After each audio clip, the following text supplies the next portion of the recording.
Elena Vasquez stood in the medical bay of Coalition Station Theta 9, trying not to let her nervousness show. The scanner hummed around her body, reading everything from her heart rate to her brain chemistry. She had trained for 2 years to earn this assignment. She was the first human to serve as a tactical officer on a Coalition warship. This medical exam was the last step before she could begin her duties. The doctor was a Vryn named Chkas, an insect-like being with 4 arms and compound eyes that reflected rainbow colors in the station's lights. 2 of his hands worked the scanner controls, while the other 2 held data tablets. Elena watched his antennae twitch as he reviewed the results. The twitching got faster. That couldn't be good. "Commander Vasquez," Chkas said through his translation device. His voice sounded like wind through metal tubes. "I must review these readings again. Please remain still." Elena's stomach tightened. "Is something wrong?"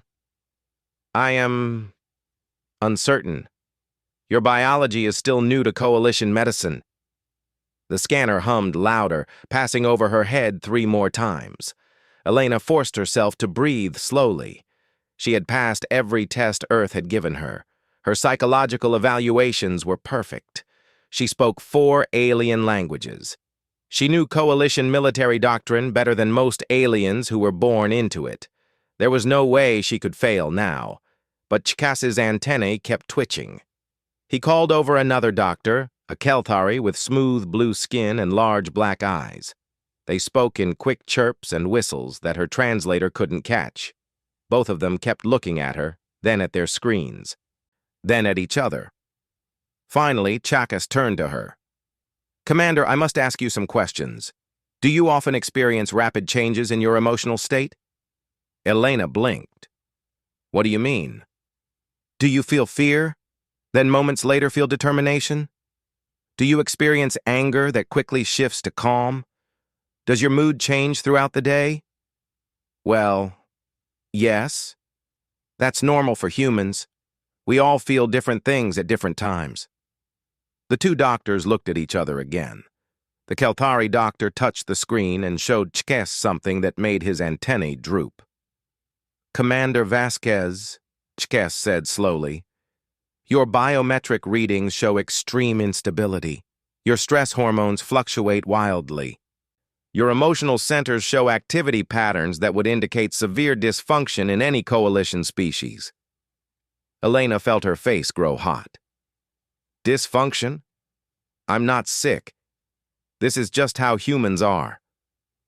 "Perhaps," Chkas said, but he didn't sound convinced. "However, Coalition regulations require that all officers maintain psychological stability. Your readings suggest you experience emotional volatility that could impair your judgment in critical situations." "That's not true!" Elena's voice rose before she could stop it. She took a breath, trying to calm down. But she knew the scanner was reading her anger, her frustration, her fear of losing this chance. Every emotion just proved their point. The Kelthari doctor spoke for the first time.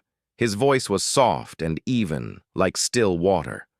"Commander, please understand. In Coalition species, leaders are chosen for their emotional consistency.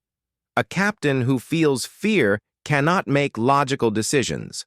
An officer who experiences anger might act rashly. Your scans show you are capable of feeling intense fear, intense anger, and intense determination, all within minutes of each other. By our medical standards, this indicates a mind in crisis." "But I'm not in crisis," Elena said, fighting to keep her voice level. "Humans need emotions to make decisions. We use fear to recognize danger. We use anger to push through obstacles. We use hope to find solutions when logic says there are none." Chkis made a clicking sound that her translator marked as sympathy. "I am sure that is true for your species. However, I cannot clear you for active duty with these readings.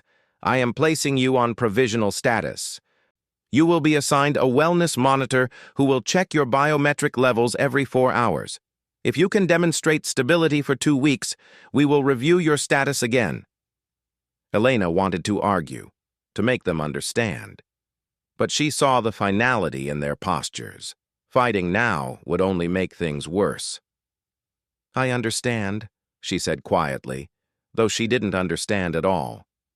They assigned her quarters on the station and gave her a small device to wear on her wrist. It would monitor her constantly and alert the medical team if her readings went too far outside safe parameters. The first alert went off that night when she cried in frustration. The second went off the next morning when she laughed at a message from her sister back on Earth. Apparently, joy was also a sign of instability if it was too strong. The harmonious Accord arrived 3 days later. It was a massive ship built by 5 different species working together. Elena stood at the observation window and watched it dock. That was where she was supposed to be. Instead, she was stuck on the station, being monitored like a mental patient. Her wrist device buzzed. Time for another wellness check. A Vryn medical assistant met her in the corridor, scanned her with a handheld device, and made disapproving clicks at the results. "Your cortisol levels are elevated again, Commander. Perhaps you should rest." "I'm not tired," Elena said. "I'm frustrated. There's a difference. To you, perhaps. To us. Both indicate stress that requires rest." The assistant made notes on her tablet and walked away. Elena went to the station's observation deck, hoping the view of the stars would calm her down. The deck was empty except for one person sitting near the far window. As Elena got closer, she recognized Captain Voth, the Kelthari commander of the Harmonious Accord. He was tall and thin, with skin that seemed to glow with a soft blue light. "Commander Vasquez," he said, his voice perfectly calm. "I have read your file. I apologize that you cannot yet join my crew." "Thank you, sir." Elena sat a respectful distance away. "I hope to change that soon." "I hope so as well. Your tactical scores are impressive. But you must understand our concern. In 2,000 years of Coalition history, we have never had a command officer whose emotional state changes as rapidly as yours. It is—" He paused, searching for the word, "unsettling." Before Elena could respond, alarms screamed through the station. Red lights flashed along every wall. An automated voice spoke in Galactic Common. "Emergency alert. Distress signal received from mining colony Zeta 7. Ravager swarm attack in progress. Estimated casualties, 8,000 colonists. Request immediate assistance." Captain Voth stood immediately, his movements precise and unhurried despite the alarm. "The Harmonious Accord is the nearest ship. We will respond." He looked at Elena.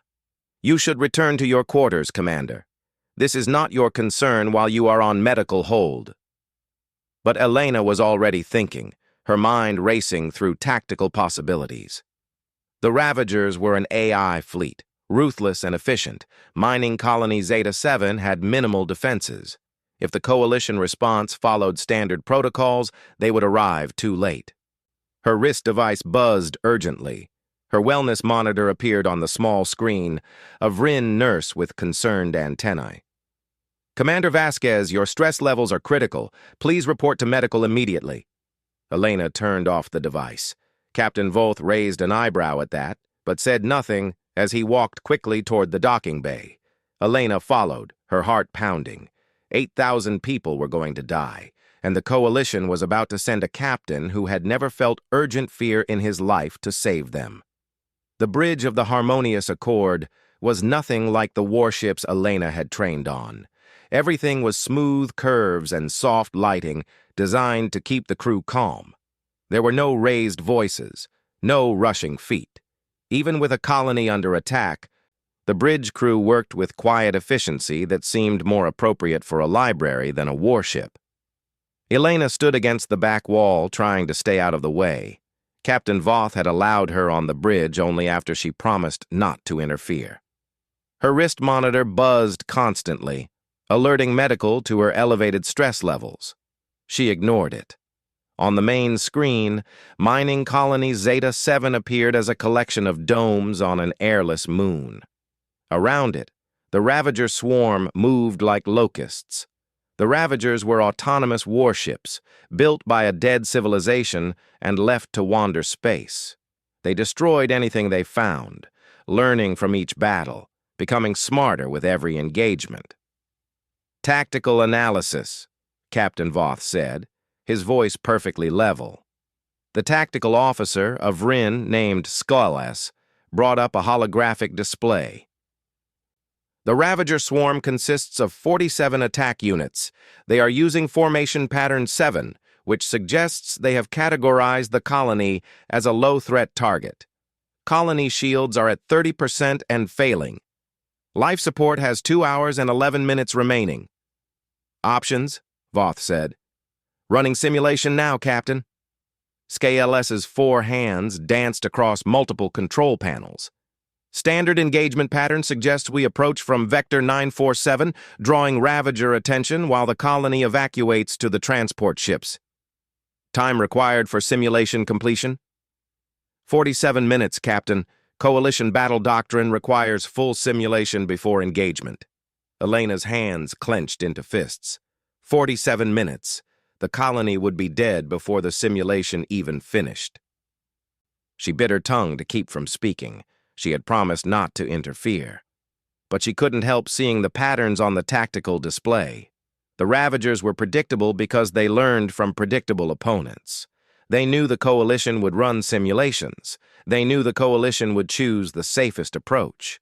The Ravagers were probably already calculating the Coalition's response and preparing countermeasures. "Captain," the communications officer said, "we are receiving emergency broadcasts from the colony. They are requesting immediate assistance. Inform them we are preparing our tactical response and will engage as soon as simulations are complete," Voth replied. Elena couldn't stay quiet anymore. "Captain, permission to speak?" Voth turned to her, his large black eyes unreadable.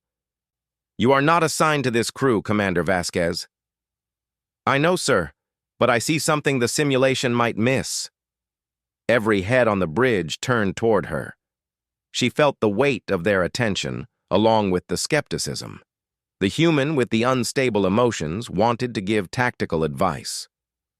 "Speak quickly," Voth said. Elena stepped forward to the tactical display. "The Ravagers are using formation pattern 7 because they expect us to respond with standard doctrine. They've seen it before. They're probably already calculating our approach vector and preparing to counter it." Her finger traced a path on the hologram. "But if we do something they don't expect, something that doesn't match their database, we can catch them off balance." "Such as?" Voth's tone was patient but doubtful. "We go in hard and fast, directly at their center formation. We make ourselves the target instead of the colony. The Ravagers will focus on us because we're the bigger threat. Then we lead them into that debris field." She pointed at a cluster of broken asteroids near the colony. "The debris will scatter their formation and interfere with their coordination signals. While they're confused, we hit them with everything we have." Skulls made a clicking sound of disapproval. "Commander, that approach puts the Harmonious Accord directly in danger. The tactical computer ranks it as a high-risk maneuver with a 73% casualty projection." "But it will work," Elena said. She felt her heart racing, her adrenaline surging. The wrist monitor went crazy with warnings. "The Ravagers won't expect us to deliberately expose ourselves. They're used to opponents who prioritize survival. It goes against their predictions." "It goes against logic," Skullas said flatly. "A captain's first duty is to protect the ship and crew." "A captain's first duty is to protect those who cannot protect themselves," Elena shot back. Her voice rose with passion. "There are 8,000 civilians dying down there. We don't have 47 minutes to run simulations." Her wrist monitor was buzzing so hard it hurt. The screen flashed red. "Critical emotional event. Medical response required." 2 Vryn medical officers entered the bridge, moving toward Elena. "Commander Vasquez, you are experiencing a psychological crisis. Please come with us." "I'm not having a crisis," Elena said, but even she could hear how her voice shook with frustration and fear. "I'm trying to save people." Captain Voth held up one hand, stopping the medical officers. He looked at Elena for a long moment. She could see him processing everything. Her wild emotional state, her unconventional tactics, the risk to his ship, the dying colonists. "Captain," Skolas said quietly, "her biometric readings indicate extreme stress. She may not be thinking clearly." "Perhaps," Voth said, "but she is thinking, and we are running out of time." He turned to his tactical officer. "Implement Commander Vasquez's plan. Helm, set course directly for the Ravager Center formation.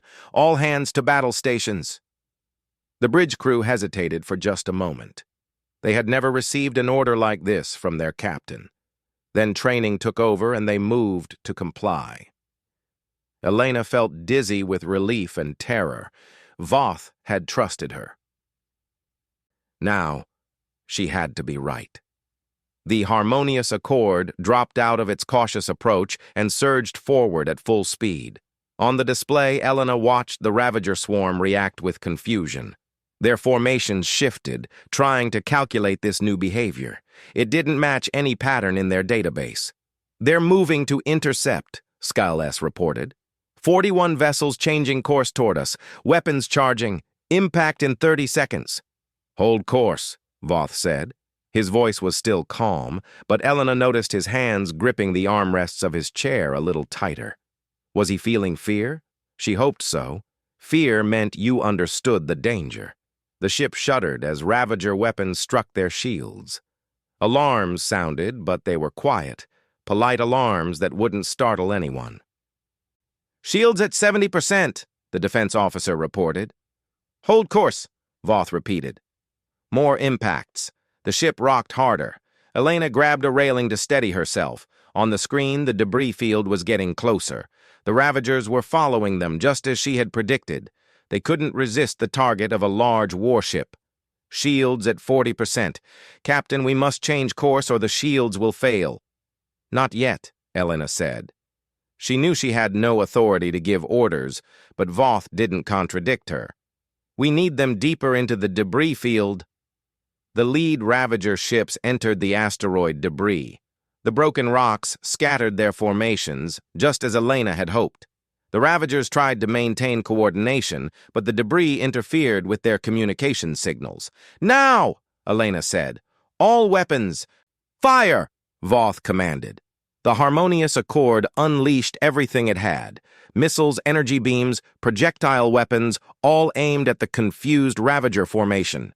The debris field lit up with explosions. Ravager ships broke apart, their careful algorithms unable to respond to this kind of chaotic, emotional warfare. "Helm, bring us about. Continue firing." The Coalition ship carved through the Ravager formation like a knife. The Ravagers tried to adapt, but they kept calculating for a rational opponent. They kept expecting the harmonious Accord to retreat, to prioritize survival. Instead, the ship kept attacking, driven by something the AI couldn't understand. It took 9 minutes. 9 minutes of brutal close-quarters combat that left the harmonious Accord battered and smoking. But when it was over, the Ravager swarm was destroyed. Every single ship was debris joining the asteroid field. "Colony status," Voth said. "Shields holding at 11%. Life support stable. They have 11 minutes of emergency power remaining."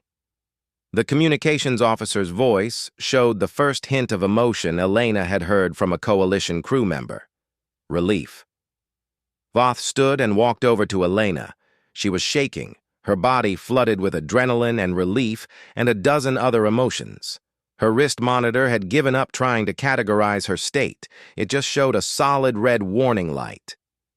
"That was either brilliant or insane, Commander Vasquez," Voth said. "It was both, sir," Elena managed to say. Voth looked at her for a long moment. "Perhaps that is what we have been missing." Then Elena's legs gave out. The medical officers rushed forward to catch her. The last thing she saw before unconsciousness took her was the tactical display, showing the colony safe, and 8,000 lives saved. Elena woke up in a medical containment room.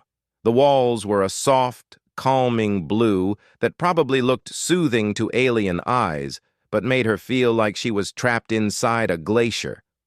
Her wrist monitor was gone, replaced by sensors attached directly to her skin.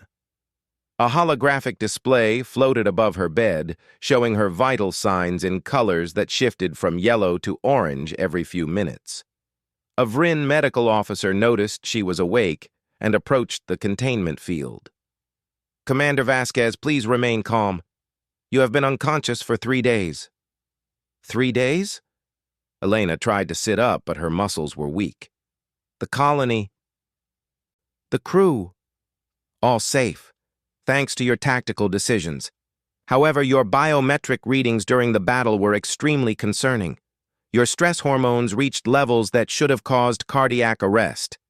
Your emotional variance was off every known scale." The medical officer's antennae drooped apologetically. "The Coalition Board of Command has ordered an inquiry into your fitness for duty." Elena felt cold despite the warm air. "An inquiry? We saved 8,000 people." "Yes, and nearly destroyed a Coalition warship in the process. The board must determine whether your actions were heroic or reckless. More importantly, they must determine whether a human can serve in a command position without endangering themselves and others." The inquiry convened 2 days later in a formal chamber on Station Theta 9. Elena sat at a small table facing a panel of 7 Coalition officers from different species. Behind them, a massive screen displayed her biometric data from the battle. To Elena, it looked like proof of human determination. To them, it looked like a medical emergency captured in real time. The chief prosecutor was a Kelthari named Sylvan, with skin so dark blue it was almost black.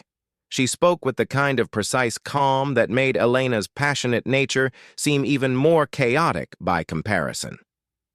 "Commander Elena Vasquez," Sylvan began, "you are here because your actions during the Zeta-7 incident raise serious questions about human psychological stability.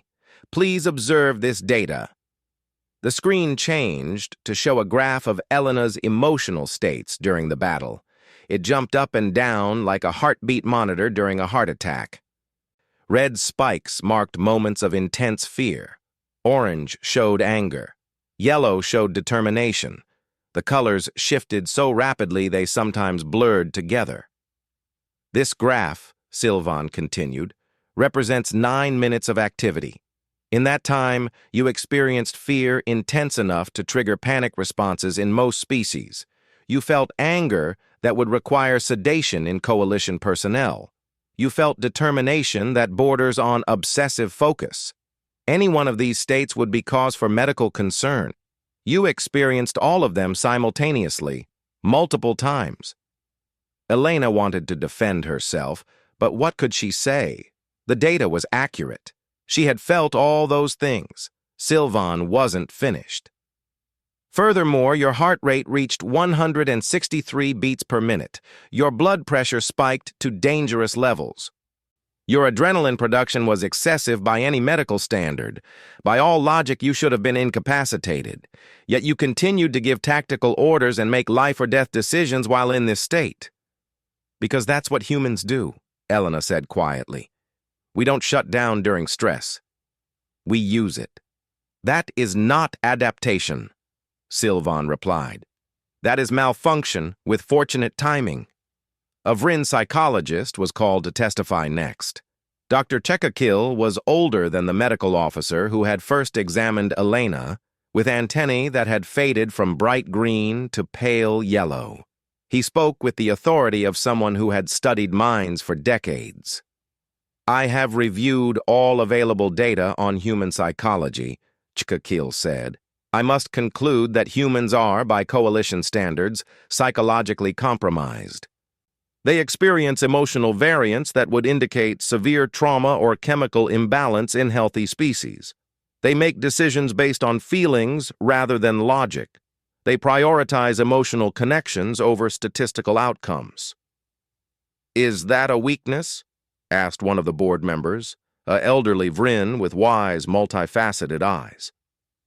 It is. Unclear, Chkakil admitted. Humans have survived and thrived with this psychological structure. However, they have never served in positions of galactic command. The question is whether their emotional instability makes them unfit for such roles, or whether it represents a different form of cognition that we do not yet understand. Elena's hands clenched under the table. Being discussed like a laboratory specimen made her angry, which she knew only proved their point. She forced herself to breathe slowly, trying to keep her emotions from spiking on the monitors that were undoubtedly still tracking her. Then a new voice spoke from the quantum communication array. Permission to address the board. Everyone turned. The holographic image that appeared was Admiral Chen, the commanding officer of Earth's Coalition Integration Forces. She was an older woman with gray hair and eyes that had seen too many battles. Admiral Chen, the board chair acknowledged. You may speak. I have reviewed the charges against Commander Vasquez, Chen said. The prosecution claims her emotional variance indicates instability. I claim it indicates exactly the opposite. Commander Vasquez's readings during the Zeta-7 incident are textbook examples of human leadership under pressure. Sylvan stood. Admiral, with respect, textbook examples of what? Barely controlled panic? No, Chen said firmly. Of courage, of determination, of the ability to feel fear and act anyway. You see Commander Vasquez's fear responses and call them weakness. We see them as threat recognition. You see her anger and call it instability. We see it as the fire that pushes us through obstacles. You see her rapid emotional shifts and call it dysfunction. We see it as adaptive flexibility. These are just words, Admiral, Sylvan argued. The data shows a human doing what humans do best, Chen interrupted. Let me show you something. The main screen changed to show historical footage from Earth. Elena recognized some of it. Emergency workers running into burning buildings while their hands shook with fear. Soldiers advancing under fire while their biometric data would have terrified any coalition medical officer. Leaders giving speeches with tears in their eyes and trembling voices, inspiring millions. This, Chen said, gesturing to the images, is what you call instability. We call it humanity. Every person you see on this screen is terrified. Every one of them is also choosing to act despite that terror. That's not malfunction. That's courage. The board members looked at each other uncomfortably. The word courage was showing up in their translators, but Elena could tell it wasn't translating properly. The concept didn't quite exist in Galactic Common. Admiral Chen continued, in 10,000 years of coalition history, you have chosen leaders who never waver, who never doubt, who maintain perfect emotional equilibrium. And in that time, how many times have you faced a threat like the Ravagers and succeeded? Silence. The board members knew the answer. Before Elena's intervention, the coalition had lost 6 colonies to Ravager attacks. You see instability? Chen said. We see the ability to adapt, to improvise, to make impossible decisions when logic fails. You choose leaders who never feel fear. We choose leaders who feel fear and lead anyway. Elena felt something warm in her chest. Pride, maybe. Or gratitude. Admiral Chen was fighting for her, fighting for all humans, with words that the coalition was only beginning to understand. The board chair called for a recess. As the officials filed out, Elena noticed some of them looking at her differently, not with fear or concern, but with something that might have been curiosity. The recess had lasted only 10 minutes when the alarm started, the same emergency klaxons that had sounded during the Zeta-7 crisis. The automated voice filled the chamber. Multiple distress signals received. Ravager swarm attacks in progress. 3 colonies under siege simultaneously. All available ships respond immediately. The board members rushed back into the chamber, their calm demeanor finally cracking. Captain Voth appeared on a communication screen. This is unprecedented, Voth said, his voice tight with something that might have been actual stress. The Ravagers have never coordinated attacks across multiple sectors before. They are adapting to our tactics. They strike where they predict our fleet cannot respond in time. The board chair looked at the tactical display showing 3 colonies, each hundreds of light years apart. We must calculate the optimal response. Which colonies have the highest survival probability? Where should we concentrate our forces? That calculation will take hours, Voth said. The colonies will be destroyed before we reach any of them. The board members began arguing among themselves, their voices rising in pitch. Elena watched as coalition calm finally broke under pressure. They were experiencing fear and uncertainty, and they had no idea how to function with those emotions. Sylvan, the prosecutor, looked at Elena with something like desperation. "Commander Vasquez, what would a human do?" Elena stood up. Her heart was racing, her adrenaline surging. The monitors around the room lit up with her spiking biometric data. But this time, no one called it a malfunction.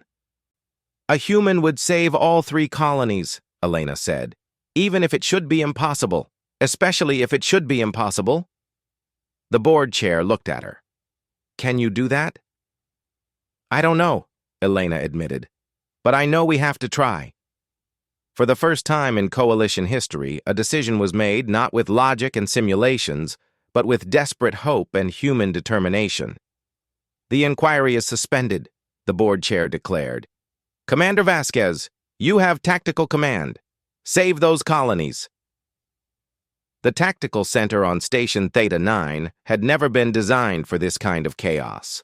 Holographic displays showed 3 colonies under attack simultaneously.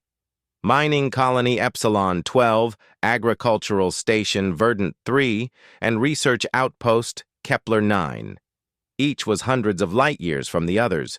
Each had thousands of civilians. Each was dying. Elena stood at the center of the room, surrounded by coalition officers who kept looking at her with a mixture of hope and fear.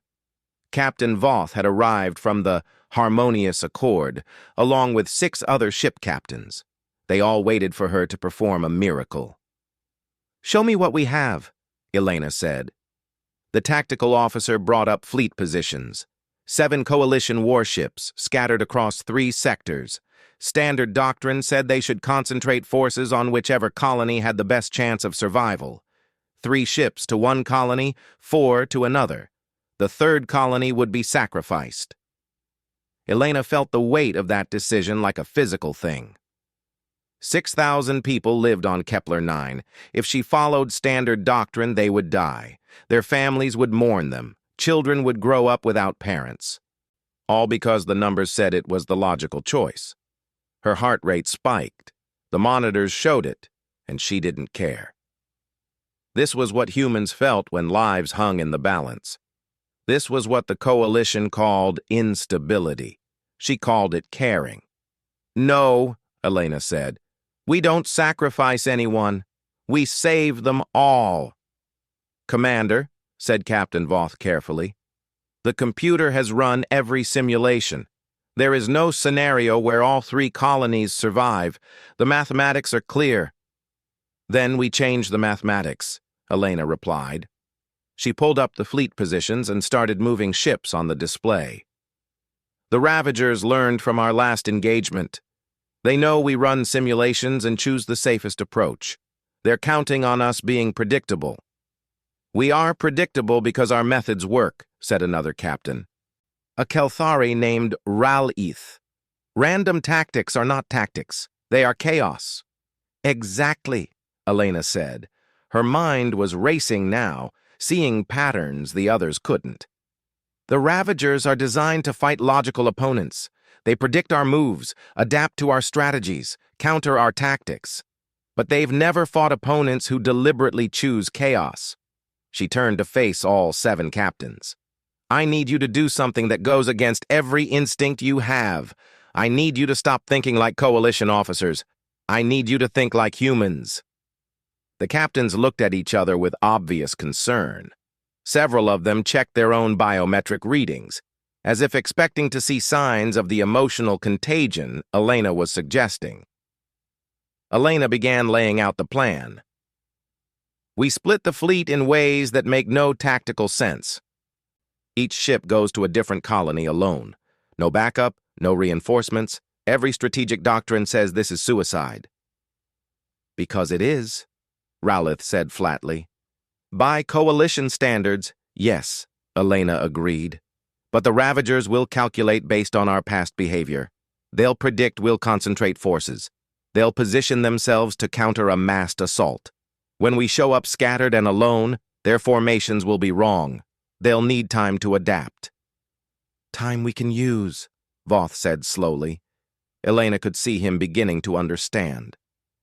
More than that, Elena continued. Once you engage, I need each of you to stop following battle doctrine.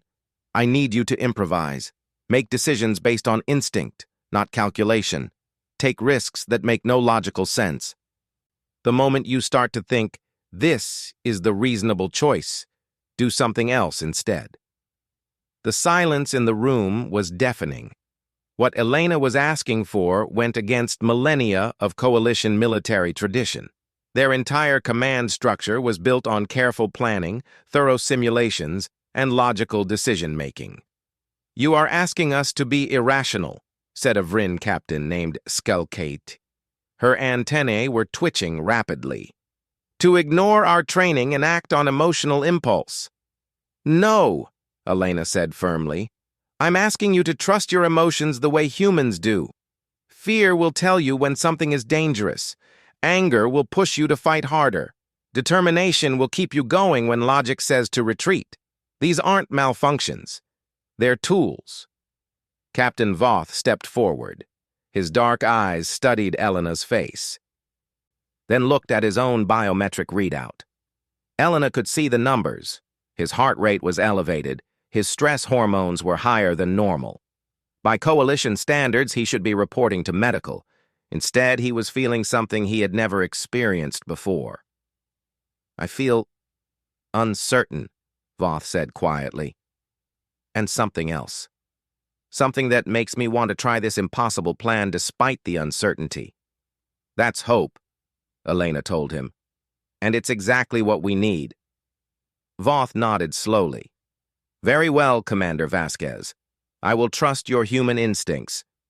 He turned to the other captains. I will take the Harmonious Accord to Epsilon 12, alone. I will engage the Ravagers using improvisation. One by one, the other captains agreed. Some looked terrified by their own decision.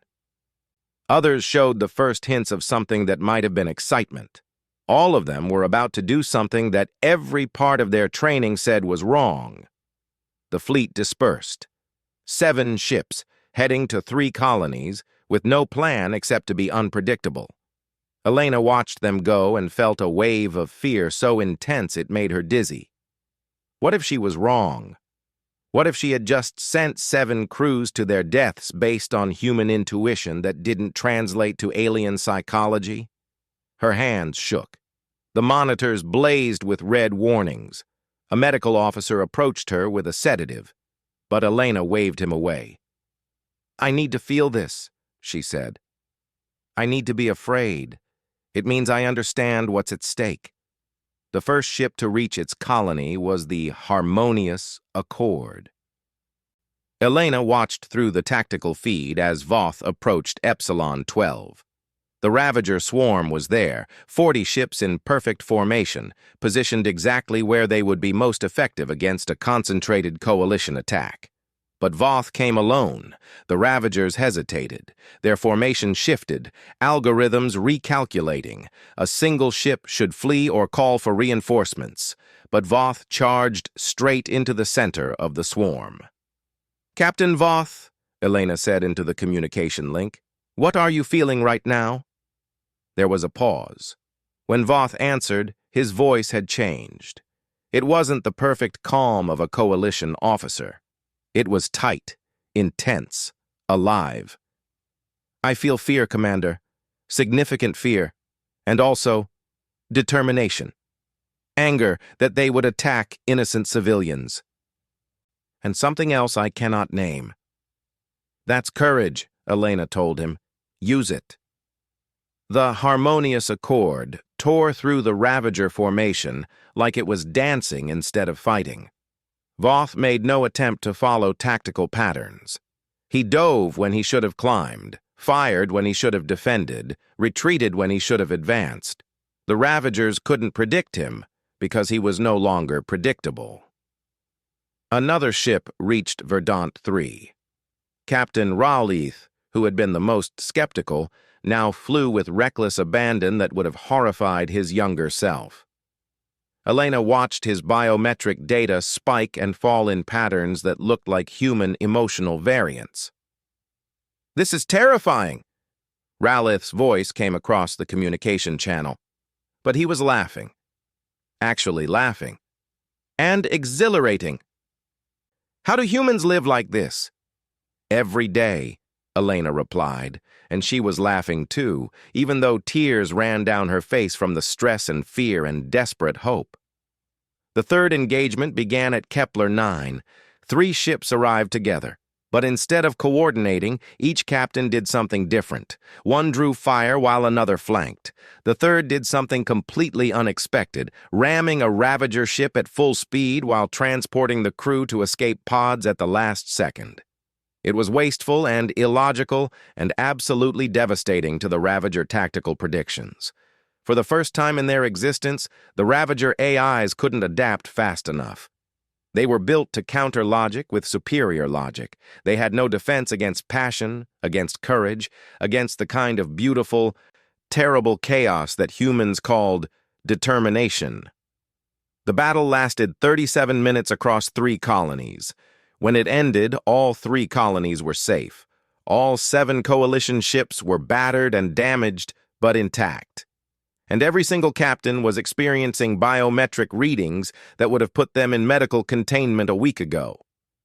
Elena collapsed into a chair, her entire body shaking with exhaustion and relief. Around her, coalition officers were helping each other. Their usual calm demeanor cracked open to show something raw and real underneath. Captain Voth appeared on the main screen, his bridge visible behind him. His crew looked exhausted but alive, and Voth himself looked different. There was something in his eyes that hadn't been there before. Something human. "Commander Vasquez," he said, "I owe you an apology. We called your emotional variance a malfunction, but today I experienced it myself. The fear, the determination, the anger, the hope, all of it at once, overwhelming and powerful." He paused. "I understand now. This is not instability. This is what it means to truly live." Elena wiped tears from her face. "Welcome to being human, Captain. It's terrifying and it's wonderful and it's the only way we know how to be." On every screen around the tactical center, coalition officers were experiencing their own versions of this revelation. Some were crying, some were laughing, some were just sitting in stunned silence, processing emotions they had never allowed themselves to feel before. The Ravagers hadn't been defeated by superior firepower or better tactics. They had been defeated by something they couldn't understand, couldn't predict, couldn't counter. They had been defeated by hope. 2 weeks after the battle, Elena received a summons to appear before the Coalition Council on their homeworld. She expected punishment. After all, she had convinced 7 ship captains to abandon military doctrine and embrace what the Coalition considered psychological instability. That kind of influence could be seen as dangerous, even if it had saved 3 colonies. The shuttle ride to the Council homeworld gave her time to think. Through the viewport, she watched the planet grow larger. It was beautiful in a way that human worlds were not. Everything was perfectly organized, cities laid out in mathematical patterns, nature preserved in exact proportions. Even from orbit, she could see the order that defined coalition civilization. The council chamber was enormous, built for representatives from dozens of species. Elena stood alone on a platform in the center, while council members sat in a circle around her. The Vryn Chancellor presided from the highest seat, his ancient antennae faded to almost white with age. "Commander Elena Vasquez," the Chancellor began, his voice translated into perfect but emotionless English. "You stand before this council to answer for your actions. You have introduced concepts to coalition officers that our medical professionals classify as psychological disturbance. You have encouraged trained personnel to abandon doctrine in favor of emotional responses. You have, in effect, spread what we would classify as a form of mental illness." Elena felt her heart sink. This was it. They were going to expel humanity from the coalition, label them as dangerous, all because she had tried to save lives. But the Chancellor wasn't finished. And yet, the results cannot be denied. 3 colonies saved when our calculations said at least 1 must be lost. 0 casualties among coalition crews when the predicted losses were 38%. The Ravager swarm has not attacked again in 14 days, the longest period of peace in this sector for 6 years. The Chancellor leaned forward, his compound eyes reflecting light in rainbow patterns. "We have spent these 2 weeks studying human psychology, human history, and human military doctrine. What we have learned troubles us deeply, not because humanity is flawed, but because it reveals how much we have lost." A holographic display appeared in the center of the chamber. It showed coalition history, stretching back 10,000 years. Battle after battle, engagement after engagement. And in all that time, the tactics had barely changed. The strategies were refinements of the same basic patterns. "We have stagnated," the Chancellor said, and hearing him admit it felt like watching a mountain acknowledge it could crumble. "We have become so efficient, so logical, so perfectly balanced that we have stopped evolving. The Ravagers were defeating us because they learned to predict us. They studied our logic and countered it with superior logic. We were losing a war against machines because we had become too much like machines ourselves." Another council member spoke, a Kelthari elder with skin so dark it looked like deep space. "Humanity's emotional variance is not a defect. It is an adaptation we have forgotten. Our species once felt as you do. We experience fear and courage, anger and hope. But over thousands of years, we bred those traits away. We selected for consistency, for calm, for logical minds that never wavered. We thought we were improving ourselves," added a Vryn counselor. "Instead, we were limiting ourselves. We became predictable, safe, easy to defeat." The Chancellor stood and the entire chamber fell silent. "Commander Vasquez, the Coalition Council has a proposal. We wish to create a new position, Tactical Intuition Advisor. We want you to teach coalition officers to embrace what you call emotions, to help them rediscover the capacity for rapid adaptation, for decisions made from instinct as well as logic, for the courage to feel fear and act anyway." Elena stared at him. This was the last thing she had expected. "You want me to teach your officers to be unstable?" "No," the Chancellor said firmly. "We want you to teach them to be alive. There is a difference, and we have finally learned to see it." Over the next 6 months, Elena developed a training program unlike anything the Coalition had ever attempted.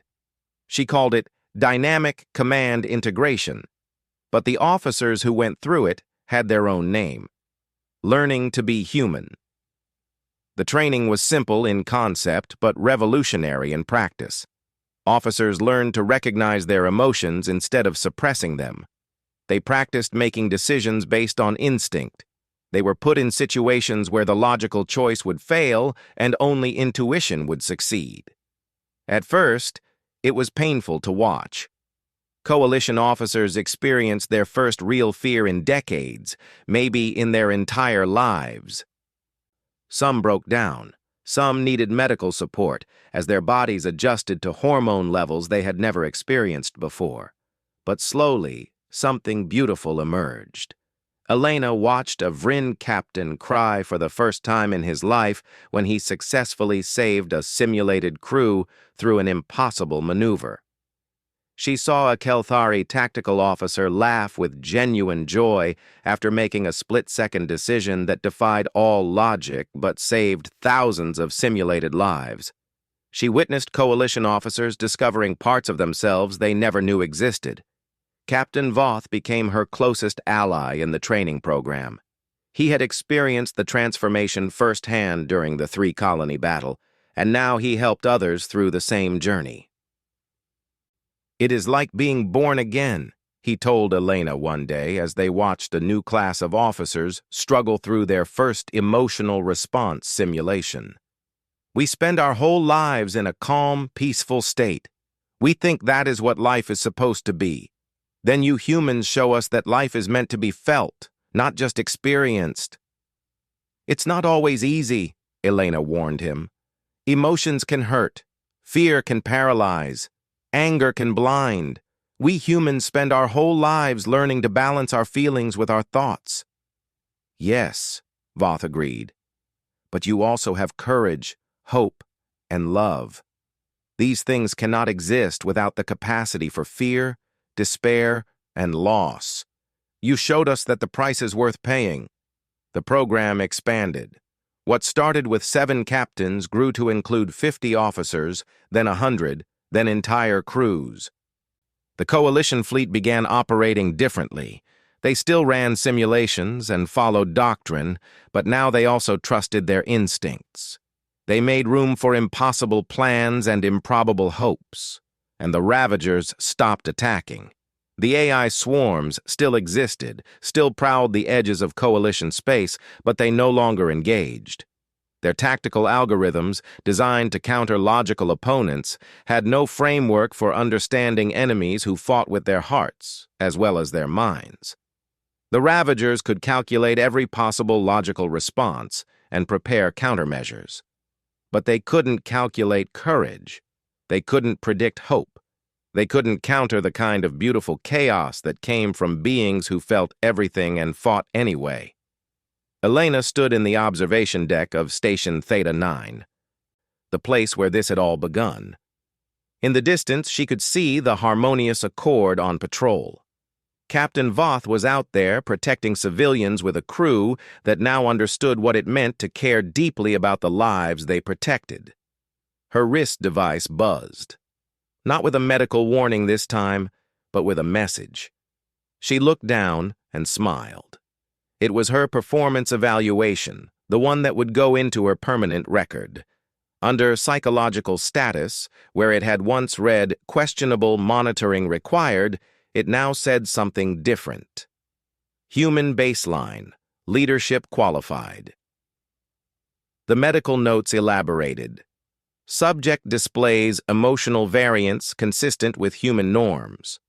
Capacity for rapid affective shifts indicates adaptive flexibility rather than dysfunction.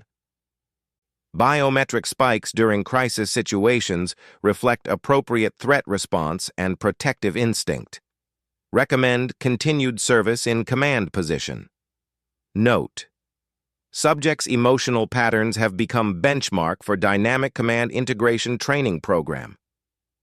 Elena laughed, tears forming in her eyes. She was crying and laughing at the same time, feeling too many emotions to name, and she knew that somewhere a scanner was probably flagging her as unstable, but now they understood. This wasn't instability. This was life. The door opened behind her. Captain Voth entered, and Elena noticed something different about him. His normally smooth posture had a slight tension to it. His eyes, usually calm and dark, had a brightness she recognized. "Commander," he said, "we have received a distress call from the outer sectors. A civilian transport has suffered engine failure and is drifting toward an asteroid field. Standard protocols suggest we wait for the nearest coalition emergency vessel, but—" He paused, and Elena saw something remarkable. She saw him feeling. "But I feel that we should respond immediately. The logical analysis says waiting is safer, My instincts say those people need help now." Elena smiled. "What does your crew say?" "They feel the same way. We want to help. We want to take the risk." He looked at her with something like wonder. 6 months ago, I would not have understood what I just said. Now I cannot imagine thinking any other way.